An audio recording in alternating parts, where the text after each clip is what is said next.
Welcome to worship from Nora Unitarian Universalist Church for Sunday, January 24th, 2021.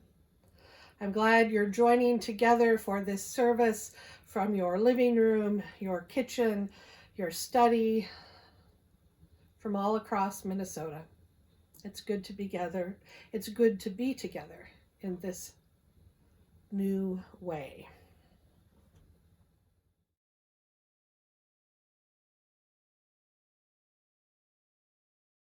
Mr. President, Dr. Biden, Madam Vice President, Mr. Emhoff, Americans, and the world.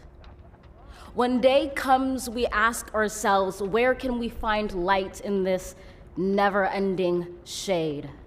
The loss we carry, a sea we must wade. We've braved the belly of the beast. We've learned that quiet isn't always peace, in the norms and notions of what just isn't always just is. And yet the dawn is ours before we knew it. Somehow we do it. Somehow we've weathered and witnessed a nation that isn't broken, but simply unfinished. We, the successors of a country and a time where a skinny black girl descended from slaves and raised by a single mother can dream of becoming president, only to find herself reciting for one. And yes, we are far from polished, far from pristine, but that doesn't mean we are striving to form a union that is perfect. We are striving to forge our union with purpose, to compose a country committed to all cultures, colors, characters, and conditions of man. And so we lift our gazes not to what stands between us, but what stands before us. We close the divide because we know to put our future first, we must first put our differences aside. We lay down our arms so we can reach out our arms to one another. We seek harm to none and harmony for all. Let the globe, if nothing else, say this is true. That even as we grieved, we grew, that even as we hurt, we hoped, that even as we tired, we tried, that we'll forever be tied together, victorious, not because we will never again know defeat, but because we will never again sow division. Scripture tells us to envision that everyone shall sit under their own vine and fig tree, and no one shall make them afraid. If we're to live up to our own time, then victory won't lie in the blade, but in all the bridges we've made. That is the promised glade, the hill we climb, if only we dare it, because being American is more than a pride we inherit. It's the past we step into and how we repair it. We've seen a force that would shatter our nation rather than share it, would destroy our country if it meant delaying democracy. And this effort very nearly succeeded. But while democracy can be periodically delayed, it can never be permanently defeated. In this truth, in this faith we trust, for while we have our eyes on the future, history has its eyes on us. This is the era of just redemption. We feared it at its inception. We did not feel prepared to be the heirs of such a terrifying hour, but within it we found the power to author a new chapter, to offer hope and laughter to ourselves. So, while once we asked, how could we possibly prevail over catastrophe? Now we assert, how could catastrophe possibly prevail over us? We will not march back to what was, but move to what shall be, a country that is bruised but whole, benevolent but bold, fierce and free. We will not be turned around or interrupted by intimidation, because we know our inaction and inertia will be the inheritance of the next generation. Our blunders become their burdens, but one thing is certain. If we merge mercy with might, and might with right, then love becomes our legacy, and change our children's birthright. So let us leave behind a country better than the one we were left. With every breath from my bronze-pounded chest, we will raise this wounded world into a wondrous one. We will rise from the gold-limbed hills of the west. We will rise from the wind-swept northeast, where our forefathers first realized revolution. We will rise from the lake-rimmed cities of the Midwestern states. We will rise from the sun-baked south. We will rebuild, reconcile, and recover in every known nook of our nation, in every corner called our country. Our people, diverse and beautiful, will emerge battered and beautiful. When day comes, we step out of the shade, aflame and unafraid. The new dawn blooms as we free it. For there is always light, if only we're brave enough to see it, if only we're brave enough to be it.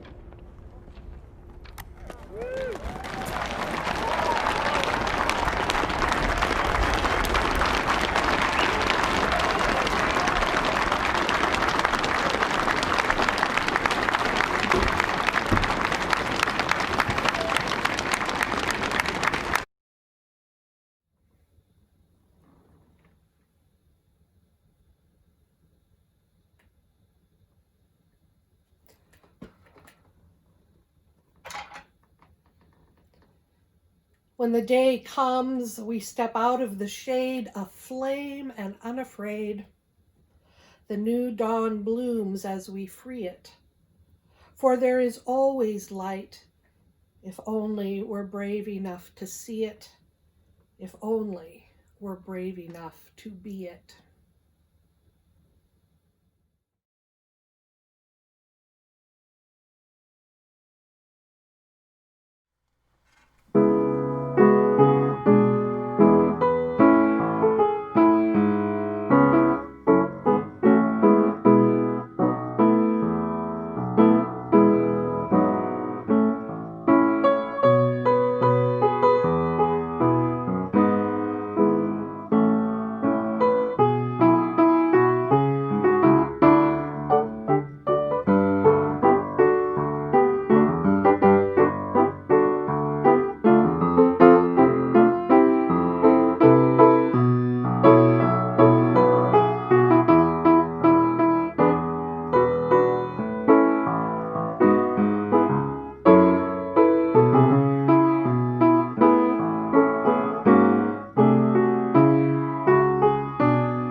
It's time now for our story.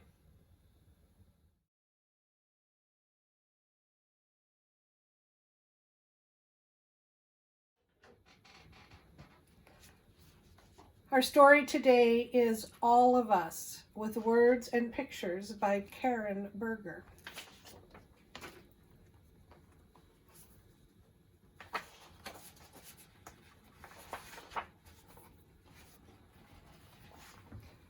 When your heart is heavy and your step unsure, when the winds are wild and the path unclear, don't fear the night so dark and vast, or the hazy future, or the stormy past. Know that I am here as steady as stone. We are stronger together than we are alone. Hope and light will always prevail, for love wins.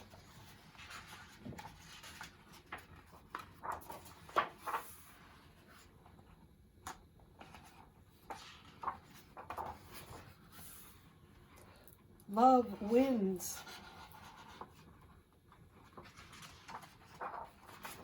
Love will never fail.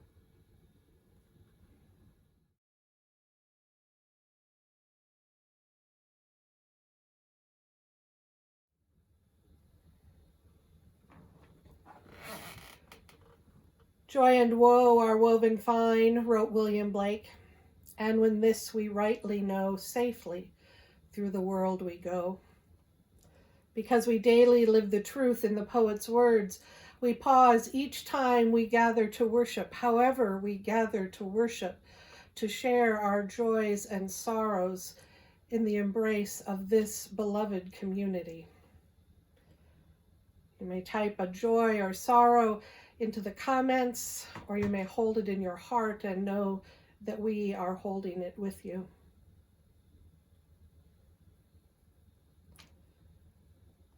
Today, it's a joy to send support and prayers to a new administration.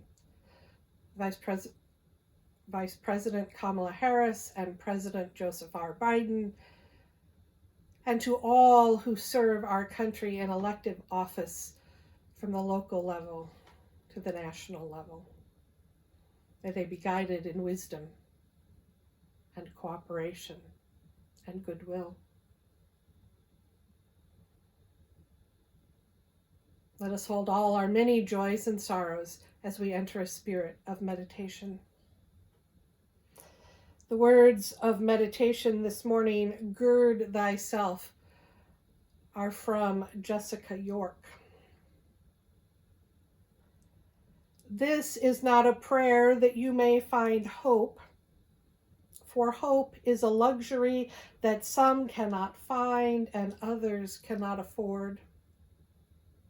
This is not a prayer that you find more love in the world, though I hope you continue to feel love and send love to those near and far. I pray instead that you may find tools, a hammer lying half hidden in the grass, a roll of duct tape curled up and forgotten on a high shelf in the back of the closet, a wrench poking out of the back pocket of a stranger. Take these tools and gird thyself. A hammer for justice, duct tape to hold together your broken heart, a wrench to grip and provide advantage in applying torque to turn objects or turn the world. Take these tools and others you may find in places expected and unexpected. Take these tools and gird thyself, for weeping may last through the night, but the work begins in the morning.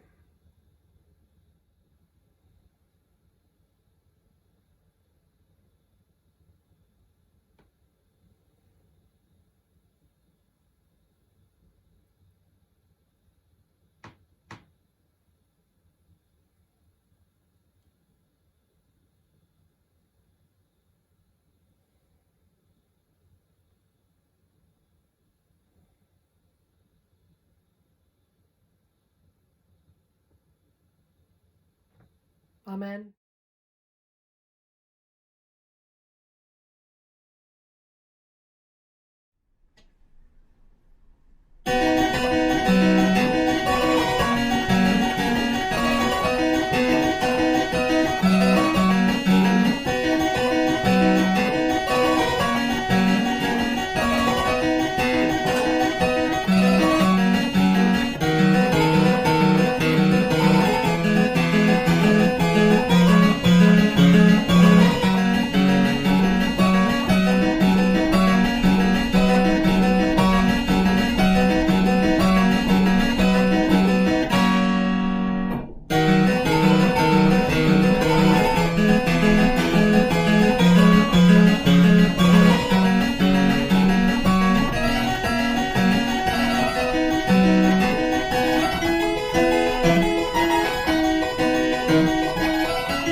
Our first reading today is an excerpt from Still Life by Louise Penny. This scene and most of Louise Penny's Chief Inspector Gamache books take place in the village of Three Pines in Quebec. Is the village named after those trees? Gamache looked at the cluster on the green. You don't know the story? Those pines aren't the originals, of course. They're only 60 years old. My mother helped plant them when she was a kid. But there have been pines here since the valley was founded more than 200 years ago. And always in a group of three. 3 pines. But why? Gamache leaned forward, curious. It's a code for the United Empire Loyalists. They all settled the land around here, except for the Abenaki, of course. In a sentence, Gamache noticed, Ben had dismissed 1,000 years of native habitation. But we're only a couple kilometers from the border with the States. When the people loyal to the crown during and after the War of Independence were fleeing, they had no way of knowing when they were safe. So a code was designed. 3 pines in a cluster meant the loyalists would be welcome. Mon Dieu, so elegant, so simple, said Gamache, genuinely impressed. But why haven't I heard of this? I'm a student of Quebec history myself, and yet this is completely unknown to me. Perhaps the English wanted to keep it a secret in case we need it again. Ben at least had the grace to blush as he said this. Gamache turned in his seat and looked at the tall man, slumping as was his nature, his long, sensitive fingers loosely holding the leash of a dog who couldn't possibly leave him. Are you serious? The last sovereignty referendum was perilously close, you know, and the campaign was ugly at times. It's not always comfortable being a minority in your own country, said Ben. I appreciate that, but even if Quebec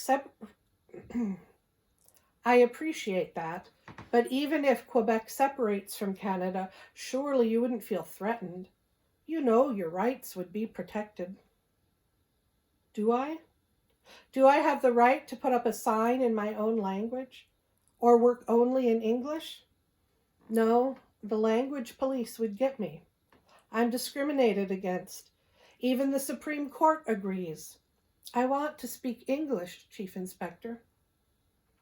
You are speaking English, and so am I, and so are all my officers. Like it or not, Mr. Hadley, the English are respected in Quebec. Not always, and not by everyone. True, not everyone respects police officers either. That's just life.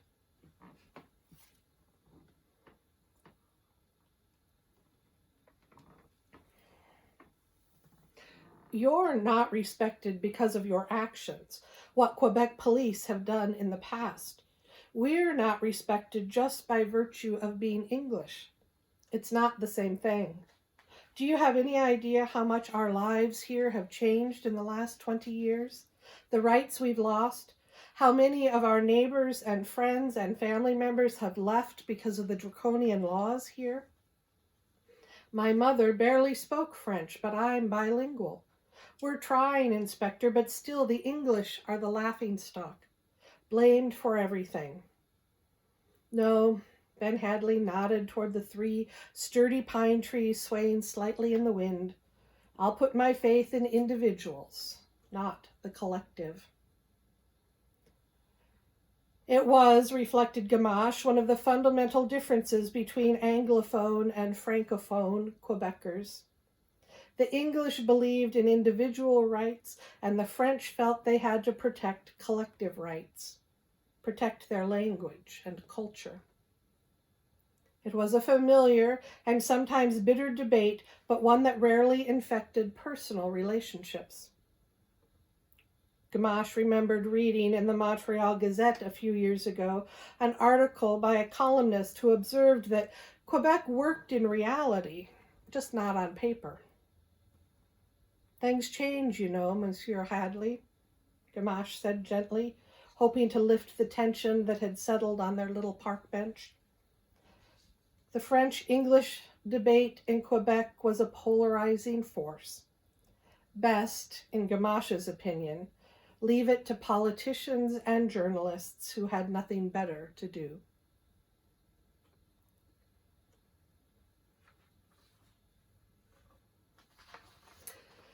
And our second reading from David Hernandez, All-American. I'm this tiny, this statuesque, and everywhere in between bony and overweight. My shadow cannot hold one shape in Omaha, in Tuscaloosa, in Aberdeen. My skin is mocha brown, 2 shades darker than taupe. Your question is racist. Nutmeg, beige. I'm not offended by your question at all. Gay or straight? Both boxes. Bi, not bi. Who cares? Stop fixating on my sex life.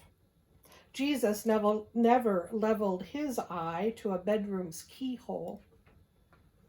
I go to church in Tempe, in Waco, the one with the exquisite stained glass, the one with the white spire like the tip of a Klansman's hood.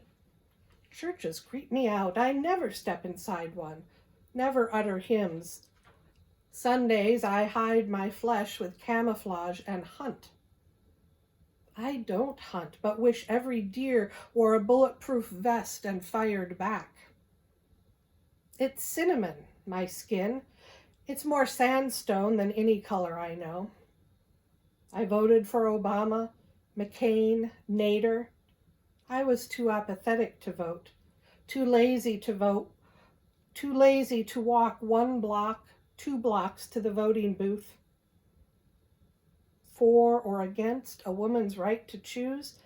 Yes, and for and against. For waterboarding, for strapping detainees with snorkels and diving masks. Against burning fossil fuels, let's punish all those smokestacks for eating the ozone. Bring the wrecking balls, but build more smokestacks. We need jobs here in Harrisburg, here in Kalamazoo too. Against gun control, for cotton bullets, for constructing a better fence along the border. Let's raise concrete toward the sky. Why does it need all that space to begin with? For creating holes in the fence, adding ladders. They're not here to steal from us. No one dreams of crab walking for hours across a lettuce field so someone could order the Caesar salad. No one dreams of sliding a squeegee down the cloud-mirrored windows of a high-rise, but some of us do it.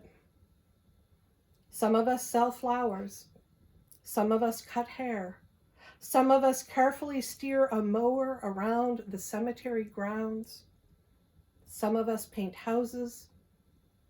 Some of us monitor the power grid.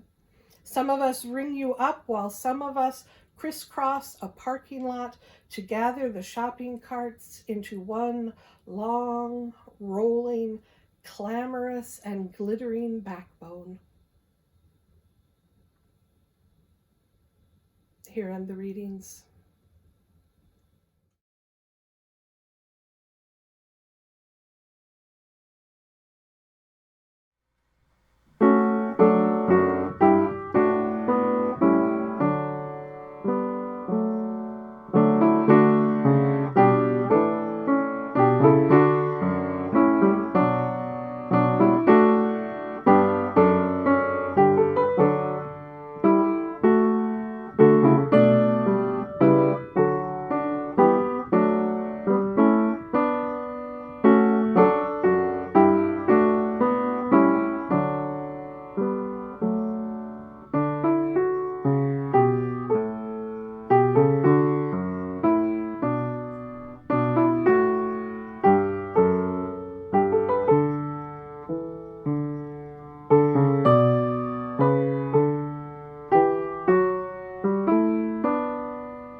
in reality, just not on paper.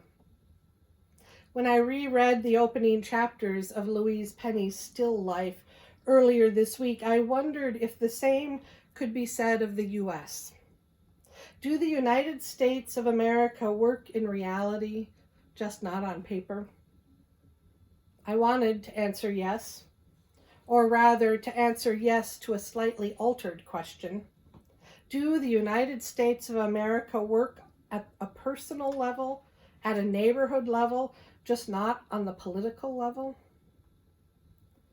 I wanted to substitute American conservatives for the Anglophones in the equation with their concern for individual rights, and to substitute American progressives for the Francophones with their emphasis on collective rights, the political right and left, if you will.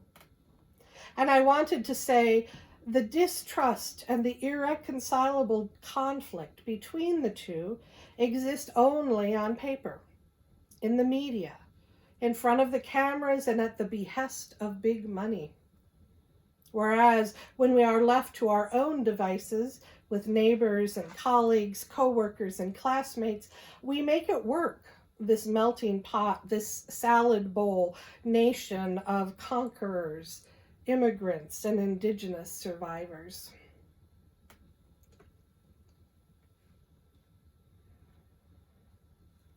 At the end of last week's sermon, I said, I pledge myself to a spiritual practice of story listening, of story reading, of storytelling day by day and week by week throughout this still new and not yet new year.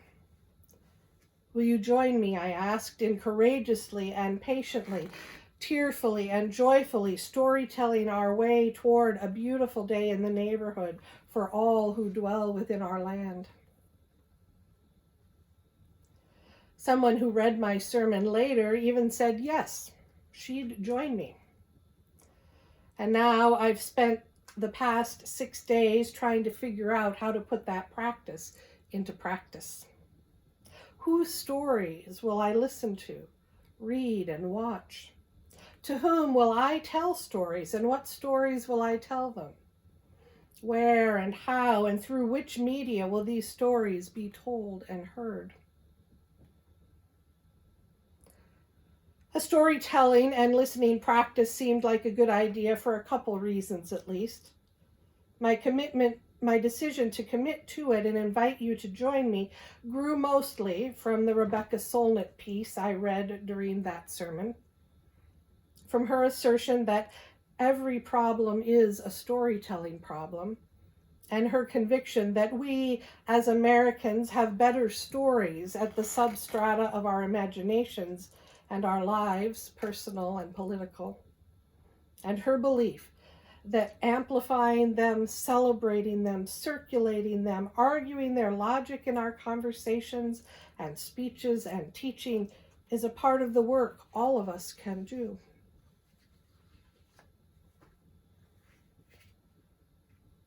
The lessons of the campaign for marriage equality here in Minnesota back in 2013 are the second reason I thought storytelling and listening made sense for a spiritual practice in this extended moment of time.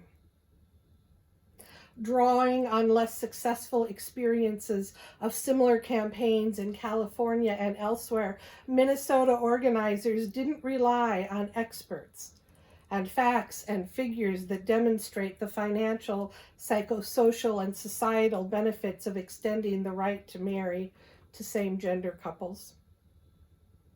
Instead, hundreds of volunteers had thousands of conversations on doorsteps and at fairs and over the phone in which they told and listened to stories of love and fidelity.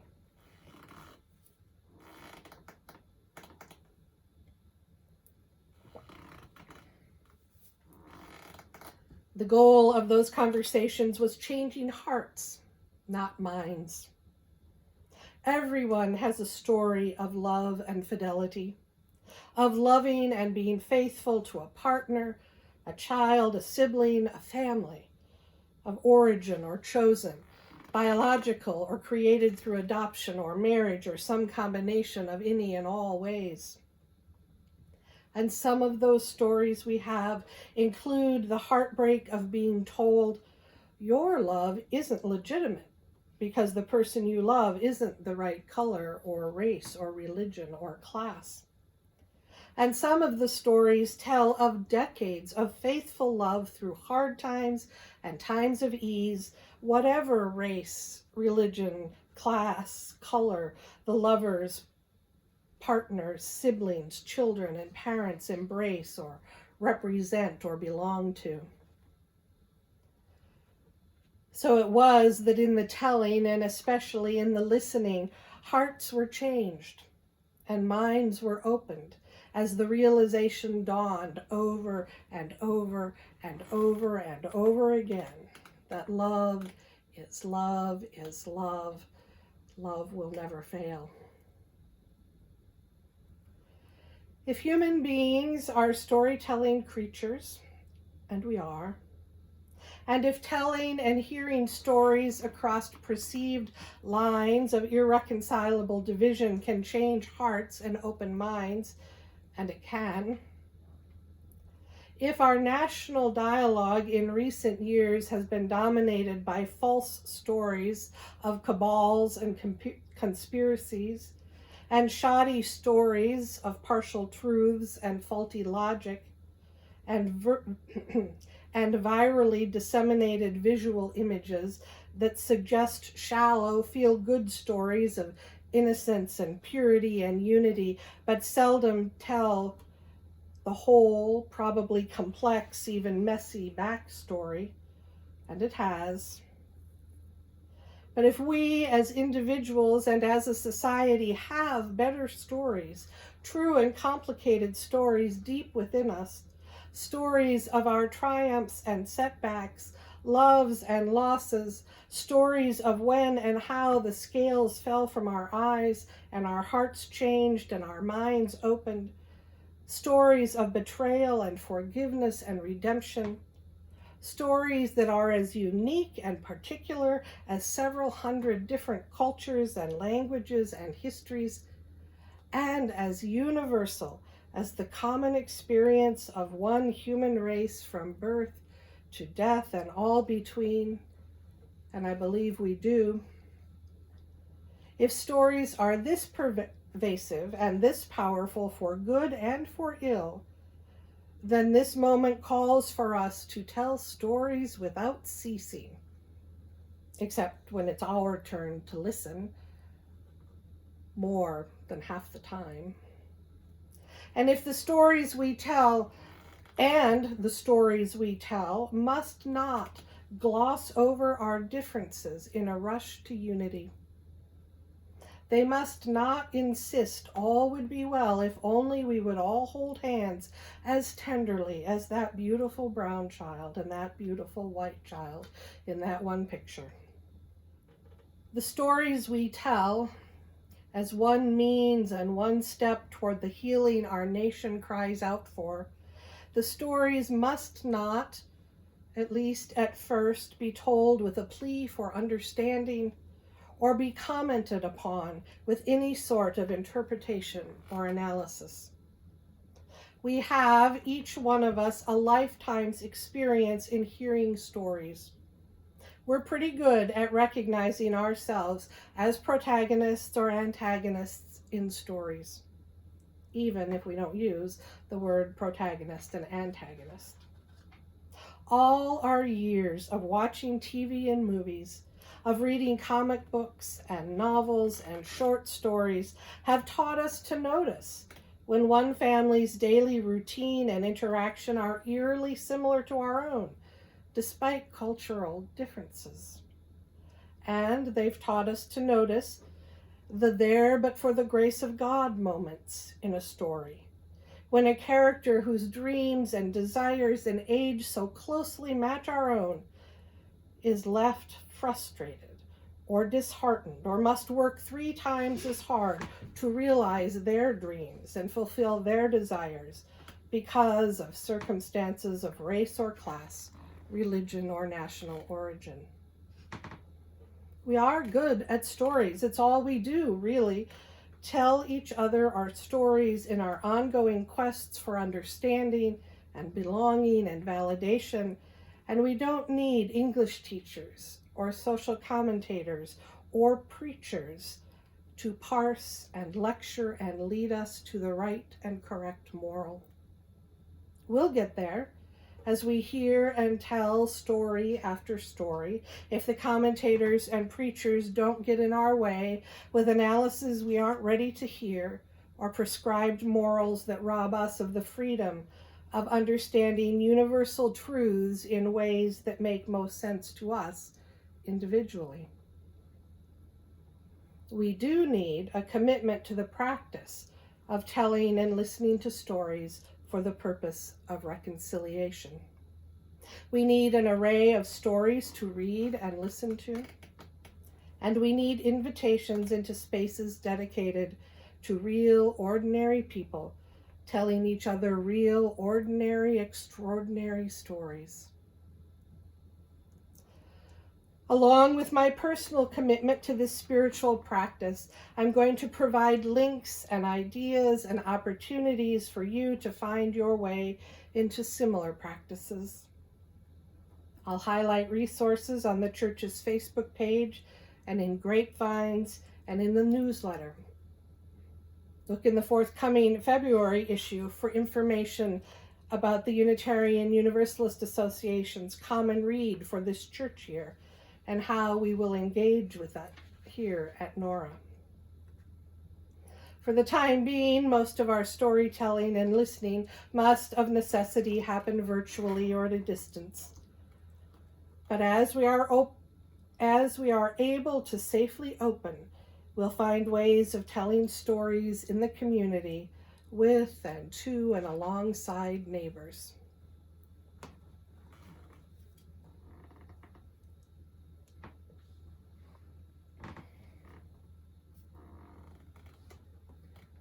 To return to my opening question, do the United States of America work at a personal level, at the neighborhood level, just not at the political level? I think probably all of us have stories of situations in which our own lives have been an example of a solid yes. Times when the constant power and money-driven barrage of distrust and irreconcilable conflict peddled on television and social media fades into the background. When we're left to our own devices with neighbors, colleagues, and co-workers, and we make it work, this melting pot, salad bowl nation of conquerors and immigrants and indigenous survivors. Not perfectly, not with the glow of a small child captured or posed in a photograph getting a high five from a cop of a different race, but work fleetingly, awkwardly, in a cross-racial Good Samaritan encounter or best friends until we were taught to distrust one another's situation, or carpooling with the guy who goes to the other church routine. I think our experiment in being we the people works better at the personal level than the political level, though there have been times that distinction wasn't as clear-cut.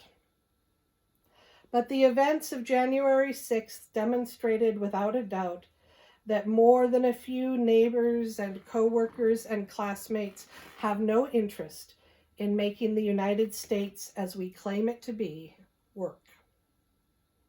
The time is past, if ever it was, when we can say, oh, well, that's just politicians drumming up votes or dollars for their campaigns. That's just a handful of rabble-rousers. Here in the suburbs, here in our city neighborhood, here on next-door farms, we get along just fine.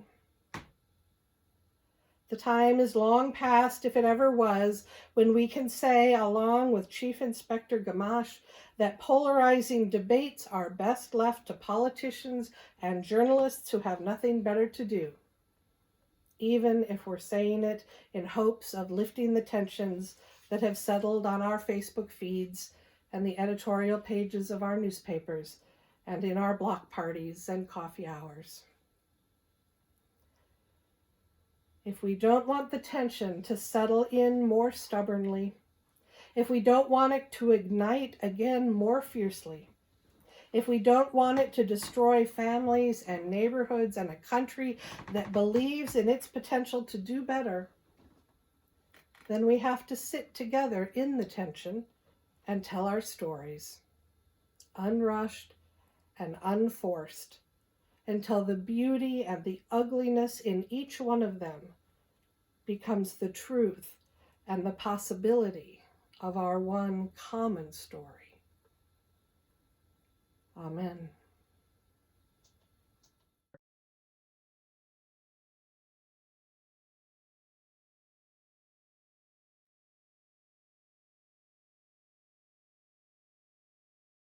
There is always a light when we are ready to see it. There is always a light when we are ready to be it. To see the light, to be the light, to raise our eyes in the dark of night, to climb this hill, together we will. There is always your light in the dark. We are ready to see it. There is always your light in the dark. We are ready to be it. To see the light, to be the light, to raise our eyes in the dark of night and be a gift. Together we will. There is always your light. There is always light. We are ready to see it. There is always your light. There is always light. We are ready to be it. To see the light, to be the light, to raise our eyes in the dark of night and be a gift. Together we will. There is always light. There is always dark. There is always light. There is always dark. To see the light, to be the light, to raise our eyes in the dark of night and be a climb this hill. Together we will. There is always shine your light in the dark. There is always shine your light. There is always shine. Be the light.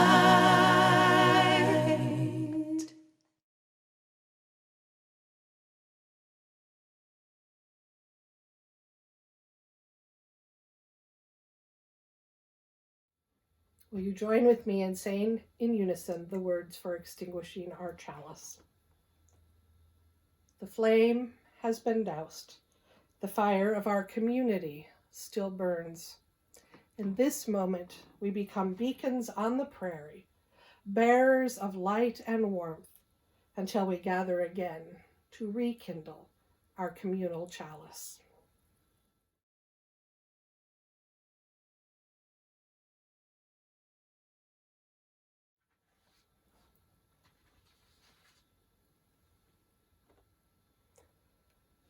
When I say go in peace, I don't mean go in mindless oblivion. When I say go in peace, I don't mean go without challenging yourself or others. When I say go in peace, I don't mean go in utter ease and comfort. When I say go in peace, I mean go in peace seeking justice. I mean go in peace committed to equal rights and opportunities for all. When I say go in peace, I mean go in the peace that is created when together we build communities of true solidarity, deep compassion, and fierce, unrelenting love. Go in peace. Amen.